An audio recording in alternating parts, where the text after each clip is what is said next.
Balik lagi bareng saya Bagas, dan kali ini saya sudah ditemani sama narasumber dengan Erna ya. Iya. Kali ini dia akan menceritakan pengalaman mistisnya di pendakian Bukit Jaran Kurus. Nah, langsung saja diceritakan. Oke, terima kasih ya Pak Bagas. Jadi sebelum kita menemukan yang namanya mistis di Bukit Jaran Kurus ini, kita melakukan prepare terlebih dahulu. Prepare yang dimaksud di sini kita menyiapkan segala bahan untuk pendakian. Paham lah ya, yang bahan apa yang dimaksud. Nah, setelah kita melakukan perjalanan dari Mataram menuju ke kaki Bukit Jaran Kurus ini, kita sampai di sana langsung melakukan registrasi. Setelah melakukan registrasi, kita berdoa. Setelah berdoa, kita jalan bersama dengan rombongan yang menuju ke Bukit Jaran Kurus juga. Nah, pada saat perjalanan kita 1 jam 2 jam masih normal. Maksud saya masih normal di sini, tidak ada kejadian apapun yang mengganjal ataupun kejadian mistik seperti itu. Nah, akan tetapi pada saat kita menemukan pendaki yang lain, maksudnya pendaki yang lain itu seperti pendaki yang cewek ini dia dalam keadaan haid, menstruasi seperti itu. Itu yang cewek itu temannya sendiri atau? Dia itu rombongan lain. Nah, rombongan lain. Dia itu dalam satu rombongan ada 30 orang kalau tidak salah. Kalau tidak salah ya, saya juga lupa berapa banyak rombongannya. Tetapi rombongan yang di belakang ini tersisa hanya 6 orang kalau nggak salah. Dan rombongan yang lainnya ini sudah jalan terlebih dahulu, duluan meninggalkan temannya ini. Sedangkan yang di belakang ini dominannya kebanyakan cewek daripada cowok. Seperti itu. Nah, disitulah kejadian mistis itu terjadi. Kejadian mistis itu yang pertama awalnya yang cewek yang haid ini kesurupan itu. Nah, kita tanyalah, kenapa sih bisa terjadi kesurupan sama cewek yang ini, sama rombongannya. Ternyata sewaktu mereka istirahat di pos 1 lah gitu sebutannya, karena di sana tidak ada yang namanya pos 1 pos 2 tulisannya. Dia cerita kalau waktu dia istirahat di sana itu istirahat sholat, menurut teman-temannya nih, yang teman-teman yang cowok, dia melihat seperti monyet hitam. Nah, monyet itu yang dia lempar pakai kayu. Entah itu monyet asli atau jadi-jadian, kan Allah alam kan. Yang namanya kita mendengar cerita dari mereka, entah itu benar atau enggaknya gitu. Nah, setelah itu mereka jalan menuju ke kita. Perjalanan kita pada saat itu masih normal untuk menuju ke Punggung Jaran Kurus kalau tidak salah pada saat itu. Sekitar jam 6 maghrib atau enggak, sekitar jam setengah 6 lah. Jadi saya potong ya. Mulai pendakian dari pukul berapa kalau kita dari pukul 2 kita sama dengan rombongan itu. Dari pukul 2 siang.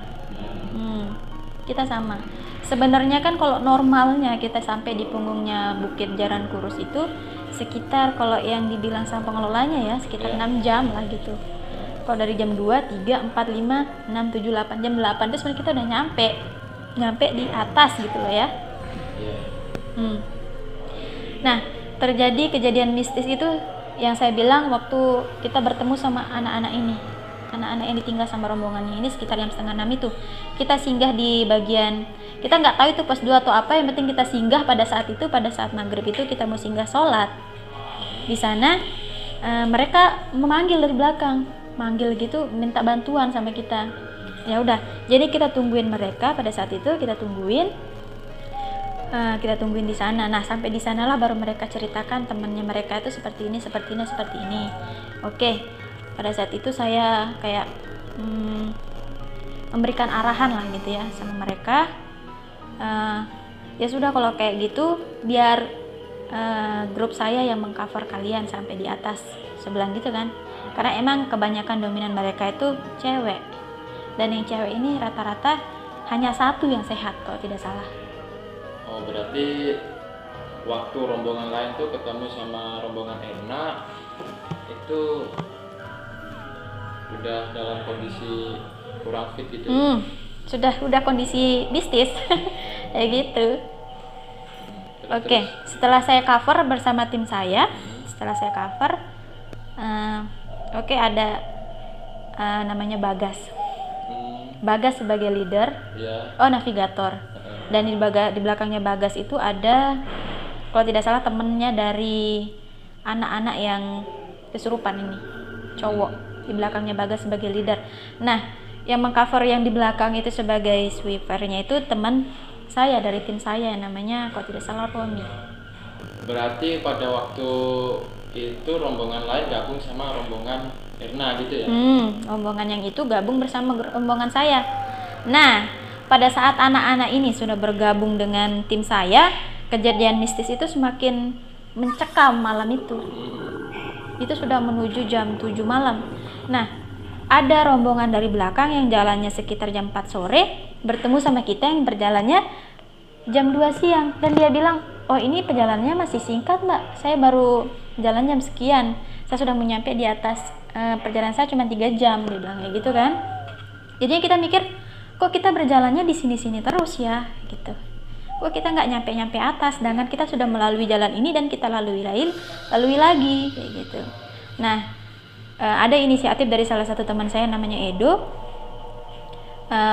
memberikan arahan sama navigatornya yang nama Bagas ini, kalau kasih tanda di satu pohon, kalau kita melalui pohon ini lagi berarti kita melakukan kesalahan yang kita tidak tahu kesalahan apa yang kita lakukan, kita singgah sejenak untuk berdoa pada saat itu. Itu kira-kira pukul berapa? Kalau tidak salah pukul 8 malam menuju setengah 9 malam. Oh iya. Berarti waktu masuk di malam hari itu udah benar-benar ya, maksudnya udah tidak terkontrol keadaan gitu ya? Iya, sudah tidak terkontrol keadaan. Setelah kita singgah menuju rombongan lain, pada saat itu kita ngobrol, kok bisa kita seperti ini, kalian yang datang jalannya jam segini bisa mengejar kita yang jalannya jam 2 siang gitu kan. Oke, kita singgahlah sejenak berdoa, siapa yang lapar kita kasih makan pada saat itu. Oke, kita lanjut jalan setelah semuanya fit, setelah semuanya membaik, hati tenang. Setelah itu belum 15 menit kita sudah sampai di punggungnya Jalan Kurus. Itu berarti ya, setelah ketemu sama rombongan yang jalan jam 2 juga samaan. Nah, dia jalan jam 4 sore. Oh, jalan jam 4 sore ya. Dan itu ketemu sama Erna yang jalan jam 2 siang. Beda 2 jam bisa sama ya. Padahal untuk medannya bisa dijelasin di Jalan Kalau Kurus. medannya ya insya Allah bisa dibilang apa ya, menyakitkan. Medannya tuh ya tau lah ya bagaimana medannya Jalan Kurus itu seperti apa, banyak liku-likunya. Ya karena itu dibilang bukit baru dibuka. Oke, terus setelah sampai punggungan bukit jam berapa tadi? Kalau sampai di punggungan bukit karena kita singgah berdoa dan makan dulu sekitar jam 9. Saya bilang kan 15 menit setelah kita berdoa kita sampai di punggungnya. Oh iya, Jadi kita sampai sekitar jam 9 malam. 9 malam. Nyampainya kita di atas, kita ketemu lah sama banyak pendaki di sana. Banyak pendaki, saya tidak tahu berapa jumlahnya. Yang penting pada saat itu dia banyak sekali pendaki. Pendaki itu bertanya, perasaan mbak yang jalannya lebih dahulu tadi kok kita tidak temukan di jalan, kayak gitu. Kok kita tidak nemuin gitu kan? Pendaki itu banyak, kok kita tidak menemukan sama sekali pendaki yang menyalip kita, apalagi kita itu jalan terlebih dahulu gitu. Oh, jadi menurut pengakuan si pendaki lain tidak menemukan rombongan Erna di jalan? Tidak menemukan sama sekali, dari pendakian awal tidak menemukan, sedangkan mereka jalannya sekitar jam 3 sore, ada yang pokoknya kita lebih dulu gitu jalannya. Seperti itu. Sama sekali tidak menemukan kita waktu jalan, menyalip pun tidak gitu bahasanya. Nah, tapi selama di perjalanan itu juga tidak ketemu rombongan lain juga? Enggak, saya cuma menemukan satu rombongan pada saat itu, cewek sama cowok. Kalau tidak salah kita singgah makan kita jam 3 sore.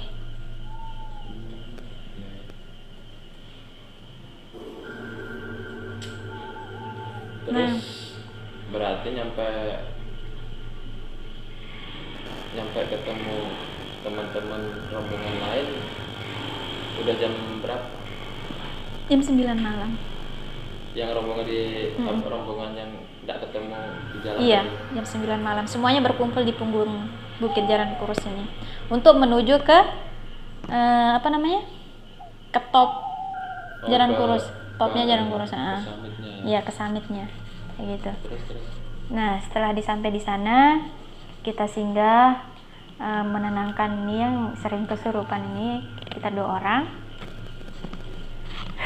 Ini kejadiannya lucu sih, yang cowok yang kesurupan. Navigator saya yang kesurupan, yang namanya Bagas. Itu lucu banget tuh kejadian. Dia menenangkan yang kesurupan, tetapi dia yang kesurupan gitu. Jadi sempat ada yang kesurupan di atas tuh ya? Iya, banyak. Kalau bisa dihitung cewek-ceweknya rata-rata yang dari rombongan lain ini 4 orang atau 3 orang itu kesurupan semua pada saat nyampe di punggung Jaran Kurus ini. Jadi berarti yang kesurupan dari rombongan yang Erna bawa gitu? Yang saya bawa, yang saya cover. Kesurupan? Enggak dong. Enggak. Terus lanjut. Nah, setelah kita menenangkan yang kesurupan ini, tidak lama kemudian teman kita yang cowok ini yang kesurupan. Entah kenapa pada saat belum dia kesurupan itu dia di belakang tenda, mendirikan tenda atau mencari kayu untuk buat api unggun. Setelah itu dia baliklah ke tengah-tengah pemukiman tenda yang kita bangun. Dia balik ke sana, dia sambil nunjuk ke kita. Entah apa yang dia bilang, tiba-tiba dia langsung pingsan jatuh gitu. Pas dia pingsan jatuh, dia kejang-kejang gitu kan, sambil matanya merah. Itu bener real, ini bukan fake atau apa lah ya. Itu matanya merah, kayak bener dah kayak orang dirasukin setan gitu.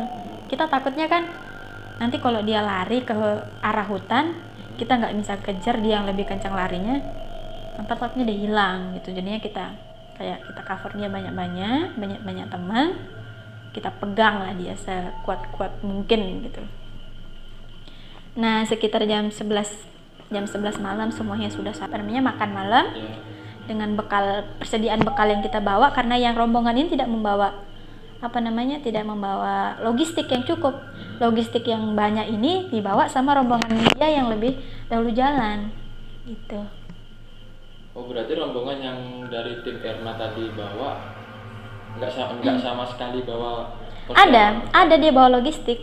Emang dia bawa logistiknya, tapi bukan logistik yang bisa dibilang makanan berat, itu enggak. Mungkin makanan ringan gitu ya. Yang kayak gitu aja. Kayak gitu. Jadi waktu pendirian ngecamp di sana ya. Cuma rombongan Erna sama rombongan lain yang dibawa tadi, atau ada rombongan lain yang ikut ngecamp? Enggak ada, cuma 2 rombongan aja. Saya sama rombongan yang saya cover itu. Jadi cuma 2 rombongan, jadi satu di sana. Iya, gitu. Jadi satu. Jadinya pada saat malam kita sudah tidur, semuanya sudah tidur ya, masuk tenda. Tim saya lah yang diganggu. Ada beberapa yang tidak bisa tidur karena banyak hentakan kaki di luar. Kita bilang itu hentakan kaki pendaki juga tidak ada. Ya sudah, jadinya kita menganggap oh ya kita mungkin punya kesalahan, kita bacakan apa yang kita bisa baca gitu kan. Dari situ udah sampai pagi mereka tidak tidur bergadang. Gitu ceritanya. Ya udah sampai pagi anak yang satu ini tetap kesurupan. Setelah temannya datang juga dia kesurupan lagi. Paginya masih kesurupan. Semalaman seharian kesurupan aja. Kesurupan. Dan lebih lucunya lagi, setelah kita sampai di parkiran motor, ini udah jalan pulang ya. Kalau di jalan pulang itu emang keadaan sudah normal semuanya, perjalanan kita juga normal pada saat pulang, tapi kita diguyur hujan pada saat itu. Semuanya normal, tidak ada kendala apapun, tidak ada mistis apapun pada saat itu. Karena kita tidak jalan sama anak ini, tapi kita menemukan dia di trek banyak yang cedera gitu. Tapi kita bantu, tapi tidak ada kejadian mistis apapun pada saat itu. Nah, lebih lucunya lagi, anak-anak yang saya bilang tadi itu yang kesurupan ini sampai di bawah tiba-tiba sehat walafiat, bisa lari dan pulang bawa motor sendiri. Lucu nggak? Lucu kan? Pas jadi ketika udah nyampe lokasi parkir gitu mungkin ya. Iya. Sehat, padahal anak ini dijemput loh, bukan tim SAR ya. Ini pengelola Jaran Kurusnya sendiri yang jemput. Pengelolanya. Sampai digendong, anak ini digendong. Sampai bawah digendong. sampai pengelolanya sampai ngos-ngosan, digendong sampai bawah, dan sampai bawah cuma diurut dikit aja udah sehat walafiat. Dan ternyata anak ini kayak punya ada selalu yang ngintilin dia gitu, keturunan dari neneknya, dari si cewek ini. dari cewek ini. Oke, mungkin cukup sekian dulu cerita dari kita ya. Untuk cerita selanjutnya, barangkali dari teman-teman ada yang mau cerita, silahkan komen di kolom komentar. Oke, terima kasih.